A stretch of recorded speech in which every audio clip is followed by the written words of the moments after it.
Preferred airports of these Chinese nationals coming in and out of the country are Clark, Palawan, Puerto Princesa, and Davao. For whatever reason, we don't know. Hello po mga ka-viral, welcome back sa aking YouTube channel. Update ulit tayo sa kaso ng Bamban Tarlac Mayor na si Alice Goo. Precautionary Hold Departure Order o PHDO ay iniutos sa Bureau of Immigration para makasisiguro na hindi makakatakas sina Mayor Alice Goo, mga kapatid nito at iba pang mga sangkot sa illegal na pogo. Mas lalong nagiging malinaw sa PAOK o Presidential Anti-Organized Crime Commission ang kaugnayan ng suspended Bamban Tarlac Mayor Alice Goo sa dalawang pogo hub sa Bamban Tarlac at Porac, Pampanga na sangkot sa human trafficking, illegal gambling at money laundering. Patong-patong na mga kaso na ang isinampa sa ombudsman kina Alice Goo at iba pa. At karamihan sa mga ito ay non-bailable o walang piyansa. Nag-request na rin ng hold departure order sa korte upang hindi sila makatakas sa ibang bansa at pagbayarin sa kanilang mga kasalanan dito sa Pilipinas. Ayon sa mga netizens, ay sana i-freeze na ang mga bank accounts ni Alice Goo aka Go Waping dahil naghahanap na di umano ito ng paraan ngayon kung paano makakalabas ng bansa tulad na ginawa ng ama at ina nito. Subalit ngayong araw lang ay hindi nakadalo ang akusado na si Mayor Alice Goo sa Senate hearing. Pagdadahilan ng kampo niya ay may sakit ito dahil sa stress sa problemang kinakaharap. Nabuking naman ni Senator Rita Hontiveros sa nakalap na dokumento sa NBI na may kaparehong pangalan si Mayor Alice Goo at pareho din sila ng date of birth ayon kay Senator Rita Hontiveros. Ayon sa senador, bakit kailangan ni Go Waping na nakawin ang pagkatao ni Alice Leal Goo? Dagdag pa niya, is it a coincidence na may dalawang Alice Leal Goo na ipinanganak noong July 12, 1986 sa Tarlac? Is this a case of stolen identity? Ginamit lang ba ni Go Waping ang pagkatao ng Pinay para makatakbo sa pagiging mayor sa Bamban Tarlac? The other one was shouting in Chinese language. So pinuntahan po namin yung isa. And then it turned out yung isa palang sumisigaw na yon nakatali po doon sa loob ng isang kwarto at humihingi po ng tulong. Sabi niya nandun po siya for almost 10 days. Binigyan lang siya ng tubig. At the torture is continuous, the beating is continuous. Kaya when we entered the room, parang nagpapanik siya kasi he thought na we are yung mga torturers na we're part of the torture team na magto-torture sa kanya. So tuloy-tuloy po 'yon, ano ma'am? And then the next day may nakuha na naman po kami mga ganon torture victims na nakakalat. And if you go around the illegal pogo hub, it's like normal to see torture equipment in many rooms. There are a lot of torture equipments. There are baseball bats na UP na. There are tasers. Nagkalat ma'am siguro maybe in 12 or 15 rooms na pinuntahan namin, parang it's like normal for them to do torture in that particular pogo hub. In other pogo hubs, there were torture rooms. Doon lang po kami nakakita ng mga torture equipment sa torture. But in this particular illegal pogo hub, it's scattered all over the compound. Parang it's a normal thing to hurt, to inflict harm, at siguro pumatay. So, yun po yung pagkakaiba nito with a strong hand. Thank you, ma'am. Nasabi niyo, Yusek, it's no ordinary criminal. Who are these criminal? This is to the best of your ability to answer. Alam ko tuloy-tuloy pa yung investigation ninyo with the other agencies. Ayaw natin makompromiso yun. Kung kaya nyo lang sagutin yung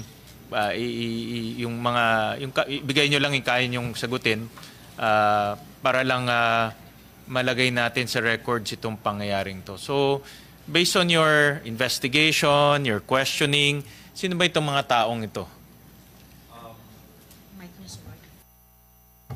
In all the pogos that we raided, normal na sir yung makakita kami ng mga fugitives, wanted persons. In one of the pogos that we raided, 11 wanted criminals ang nakuha namin, foreign nationals. In some, there are 8. There were 6, and this yung latest namin 8. And checking on the background, criminal background nitong mga tao na to, sir. yung mga involvement nila hindi ordinaryong krimen eh. Some are violent crimes. Meaning, pag sinabi mong violent crimes, parang yung pananakit ng tao and yung paggawa ng kalokohan are normal things sa kanila.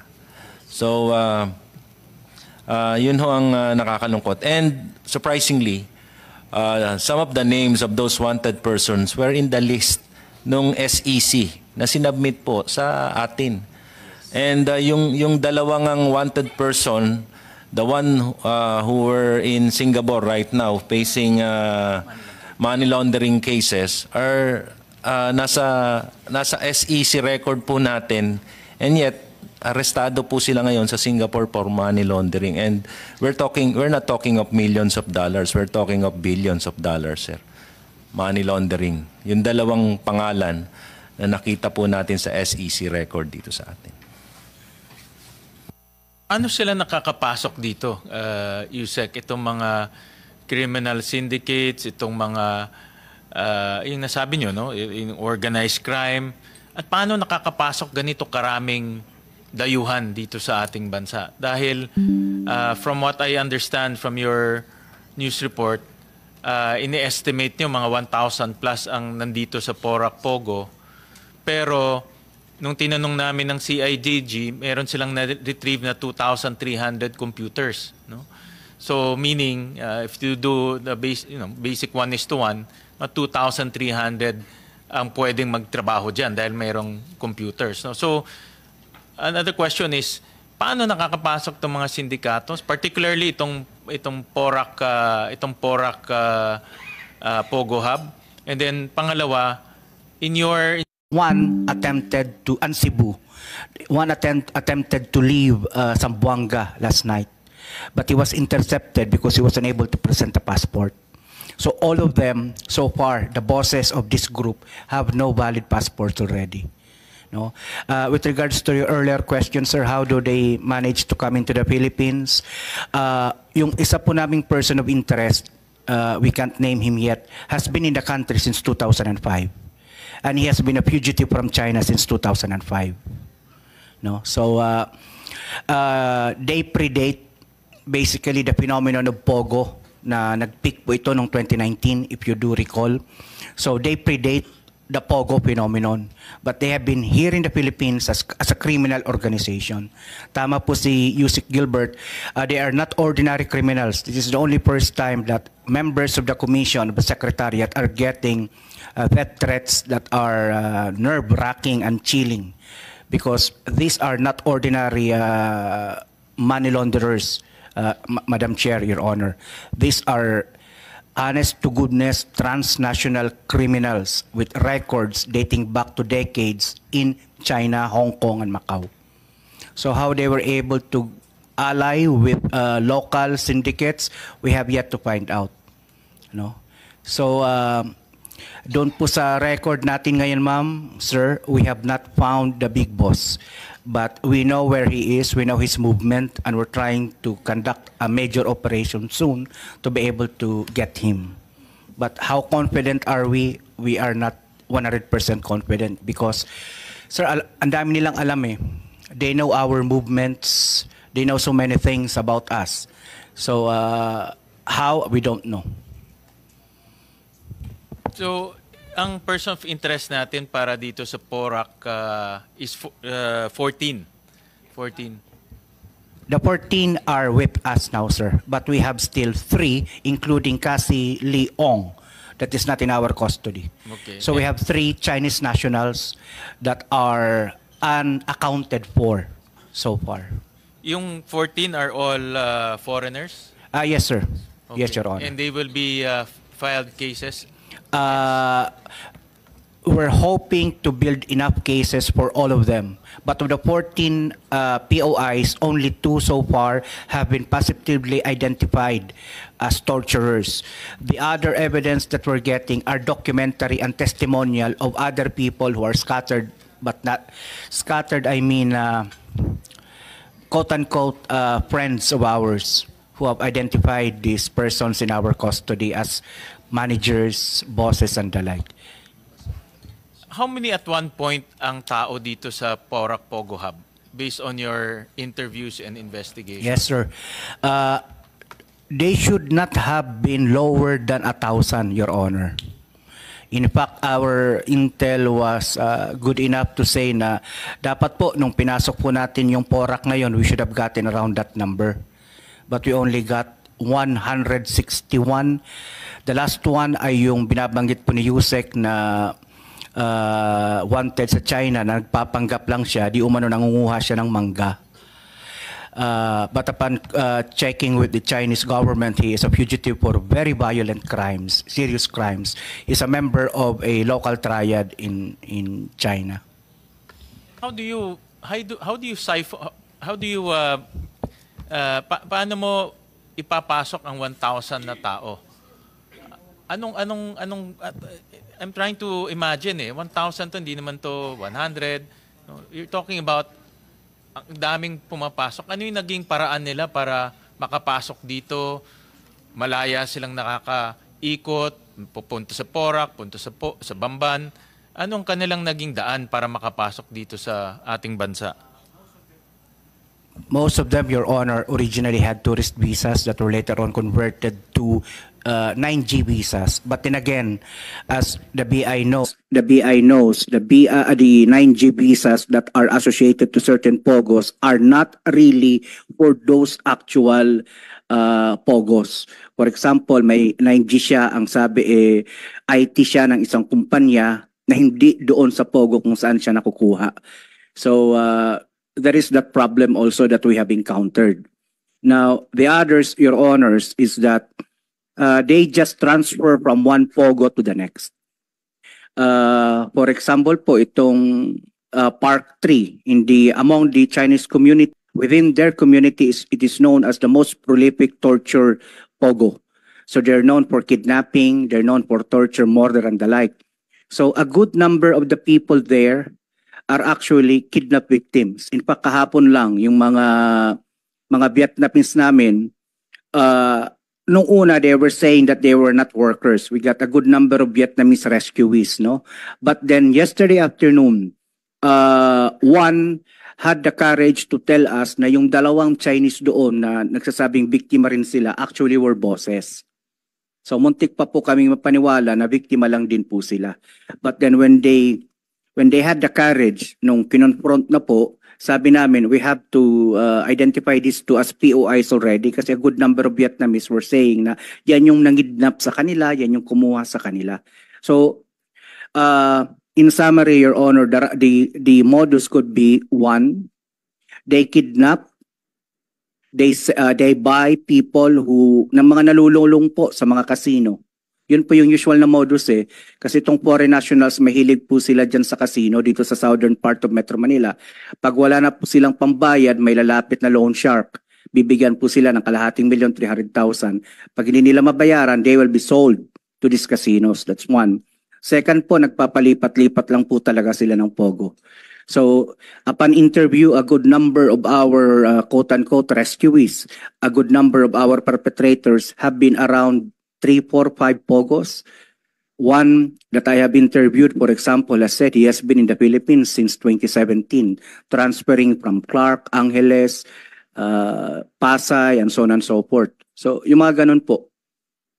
So, paikot-ikot lang po talaga po sila. So, that could basically explain why you're able to get 1,000 there because they came from other smaller POGOs that closed shop. They transferred there po. Kaya, yes sir. Itong particularly itong PORAC POGO, kailan na-establish to? Kasi based on documents, 2019, di ba? Tapos may construction, nakita ko na mayroon silang construction nangyari. Pero kailan yung actual scamming operation? Because I don't believe na instant lang to na set up no? I don't believe na ganyang kalaki na nakita natin. No? I don't believe na mapakadaling i-set up yan.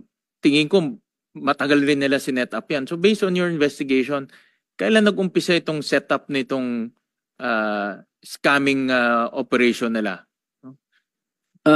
As far as the commission is concerned, we know for a fact na itinayo po sila kasabayan ng Bamban 2019 thereabouts, and they continued constructing at the height, even during the height of the pandemic, which should not have had happened. No, if the LGUs have taken a good look at the constructions happening in both Bamban and Porac. As far as the reports given to us, we had them in our radar as of third quarter of the last year. Because of the torture videos and so on that we were getting from Lucky South. But bear in mind, Your Honors, Lucky South has a number of operations. Hindi lang po siya Porac. You could take a look at their documents. They had one, if I'm not mistaken, in Angeles and Clark, right, ma'am? Then they also had another one in Lawag, if I'm not mistaken, and in Vigan. They attempted in Vigan, was it? Am I correct in Vigan, ma'am? So they had a good number of operations po. But this one in Porac is the most prolific and horrific as far as the Chinese Pogo community is concerned, because it is controlled by a triad organization. Nasabi nyo kanina, sabay sila sa Banban, and I heard also in your news reports, some of your interviews na may connection itong dalawa. No, you have evidence na meron silang connection. Can you also elaborate on that? To the best of your ability to answer. Your Honor, it's still an ongoing investigation po. But yeah, we can definitely say that based on the evidence we have on hand, that the two major scam hubs that were raided in this recent month. Tama ba narinig ko? Horrific? Horrific, as in horrible, horrific? And then, by saying that, do you mean that the people behind it are horrific? Yes, sir. And those emergency tags, when we translated it, kasi sir, in Chinese characters. So when we translated it, lumabas yung blood type, may mga name. Sinabi ko sir na, and ma'am, na this may be authentic kasi yung part ng investigation namin na ginagamit na panakot doon sa mga workers. Thank you, Yusek. With your permission, ma'am, I still continue. Yeah. To PAGCOR, I just want to ask PAGCOR, magkano ba ang nababayaran nitong, let's backtrack a bit, no? Itong Lucky South is a duly licensed, once upon a time, a duly licensed Pogo company, no? Yes, Tama? Mr. Senator. So from then on, nung kailan siya nagpalisensya, magkano nababayaran niya? It got its licensure starting on December 11, 2019 as a customer relation service provider. Then it was given a license as a Pogo licensee on October 28, 2020. So based on our records, 2019, sir, wala po because hindi po nagbabayad noon ang mga service provider ng monthly fees. This 160 million is in the form of franchise tax? Regulatory fees, sir. Regulatory Bukod fees. pa po yung franchise tax that is paid to the BIR. BIR, okay. This is only paid to PAGCOR. Yes, sir. Correct. And that's my next question. The BIR. Nababayaran yung PAGCOR. Nasaan BIR? Nababayaran si PAGCOR. So, ibig sabihin, may gross gaming revenue, correct? Based here po, minimum guarantee fee lang po siya. So, minimum guarantee fee siya. But that's,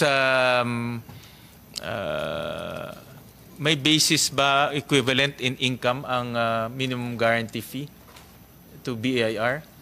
Attorney Tibayan? Mr. Chair, Madam Chair, I'm aware that there is a franchise tax being paid based on the MGF. So, yun po, in lieu of all taxes. So, wala na pong income tax pa ganun pa. Because I'll show you this income statement because we're looking at the income statement ng Lucky South, no?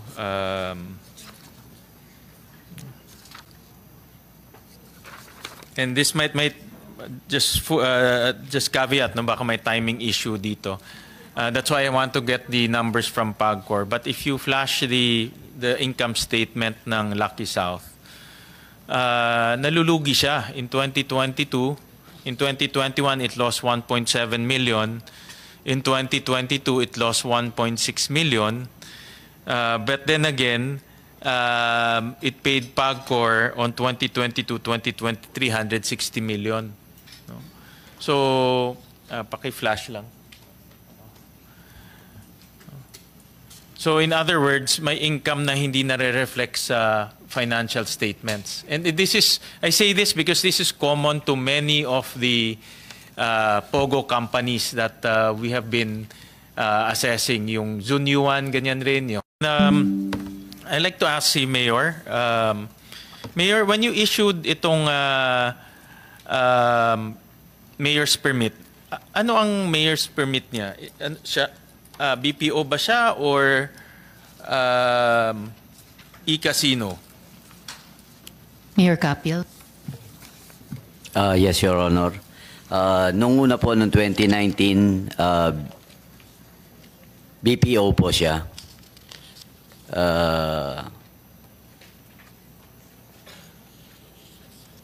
That was November 11, 2019. 2019, BPO siya. Apo.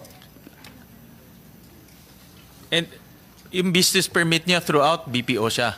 Hindi po. That was 2019 and 2020. Noong 2021, POGO na po siya. 2021, POGO na siya.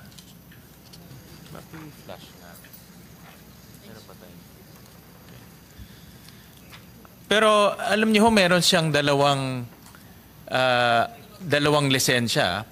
Meron siyang BPO and meron siyang e-gaming. Diba? And I understand, PAGCOR, na nagsabay itong kanyang lisensya at one point, correct? Yes, sir. So nagsabay yung lisensya siya. So ibig sabihin, yung kanyang negosyo, dalawang klase. It might be isang kumpanya, pero dalawa yung kanyang pinagkukuhaan ng negosyo. No? But in your, tinitignan ko itong business permit nyo, kung BPO siya, in 2019 and 2020, bakit wala siyang gross sales tax?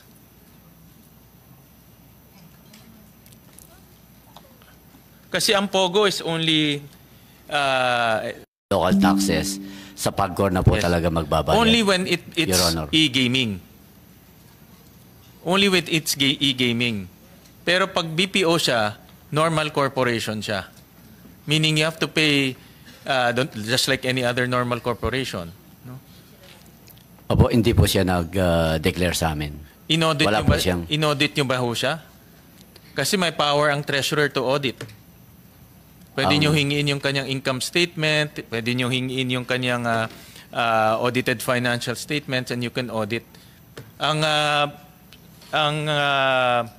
declaration sa inyo should be gross sales tax based on gross sales. So, meron bang hiningan nyo ba ng mga dokumento ito? Actually, hindi po kami aware doon. Maybe our treasurer can Andiyan ba answer si to that. treasurer? Wala po siya ngayon, di namin kasama. Oh, pero Your basic Honor. to, Mayor, lalo na pag kita ng bayan, dapat aware tayo dahil kita ng bayan to eh. And then I understand also 2021 PAGCOR, BPO pa rin siya, tama? Kailan siya huminto yung kanyang BPO permit? 2021, sir. Correct. So 2021 dapat mayroon pa siyang declaration sa LGU. Yes, sir. So but in this dito wala siyang declaration sa LGU as BPO. Ito, yan. I'll show that. There. No? Dapat 2019, 2020, 2021, BPO siya eh. As BPO, ordinary corporation ka lang. Then you have to declare your gross sales and pay the corresponding LBT, local business tax. No? Kaya Yes. mababa yung kanyang binabayaran. Kaya nga, to be honest, tama ho si Vice Governor Nanay Pineda eh. pinanood ko yung dalawang hearing ng provincial government nung nag-imbestiga dito. For 14,000 pesos, nadungisan yung buong pangalan ng PORAC dahil dito sa Pogo Hub na ito. No? Ako sangayon ako sa kanya. No? Sayang, no? 14,000 pesos pero itong dungis, mahirap tanggalin ho to. Lalo na may namatay, may na-torture, may human trafficking. Diba ho? So yung aking na-observation dito na dapat 2019, 2021, BPO siya. Tsaka yung lono, nakita ko, is really BPO. Tama po ba, Mayor? Yes, Your Honor. Ang original BPO niya, ang original lono niya is BPO. So in other words, just like any other corporation siya. Opo, Your Honor. Yeah. Nung nakita ko rin, no, I was pinadala yung dokumento at papasalamat ako, Mayor, nagpadala kayo ng mga dokumento. Meron siyang mga permits, no? Na-inspect ba itong Pogo Hub na ito mula nag-umpisa siya? Meron ba hong inspection ng, let's say, kasi pag mag-apply ka ng occupation permit, may inspection yan eh. Napuntahan ba ng mga engineers natin to? Yes, Your Honor. Nandito po si engineer para... Sige po, engineer. Napuntahan ba ito? Yes, Your Honor. Before the issuance po ng occupancy, tinitignan po namin kung nag-comply po sila doon sa mga plano. Sinubmit nila. May physical inspection to? Physical inspection. Okay. Pakisubmit na lang sa amin yung inspection report? Yung pong sa inspection report po, yung ini-issue namin is yung occupancy permit po, Your Honor. Wala ba kayong site inspection report? Kasi may observation, mga ano-ano? Yung ano lang po is yung compliance niya doon sa as-built plan na sinubmit na sinasubmit po sa amin ng applicant, Your Honor. Pero mayroong pumupunta doon physically? Yes po, before the issuance po, even before the issuance ng building permit and issuance ng occupancy po, nag-i-inspect po kami. Okay. Sige po. Nakita ko doon sa pinadala niyo, Mayor, na may pinadala kayong sa amin na parang narration ng nangyari based sa inyong karanasan. At doon po sa narration, nasabi nyo na meron 2 beses na nagpadala kayo ng composite inspection team. Tama po ba? Yes, Your Honor. Anong dates yun, Mayor? Yung una po nung August 25, 2023 with the PNP and our team sa munisipyo. Yung pangalawa po nung May 3, 2024 with our team and the BFP, Your Honor. Sen. Sherwin, if I may interject, kasi parang may timeline na rin na nakikita tayo. I'd just like to ask a question, Mayor, tungkol sa 2019. Well, Mayor po kayo mula 2019, hindi po ba? Yes po. Okay po. Tapos nag-groundbreaking po yung Phase 3 ng Lucky South 99 noong 2021. Tama po? Groundbreaking ng Phase 3 noong 2021. Hindi ko po alam kasi hindi po kami nasabihan ng groundbreaking kung may groundbreaking man sila. Pero yun po yung... May photo po ng groundbreaking and kung hindi po ako nagkakamali, nandun po kayo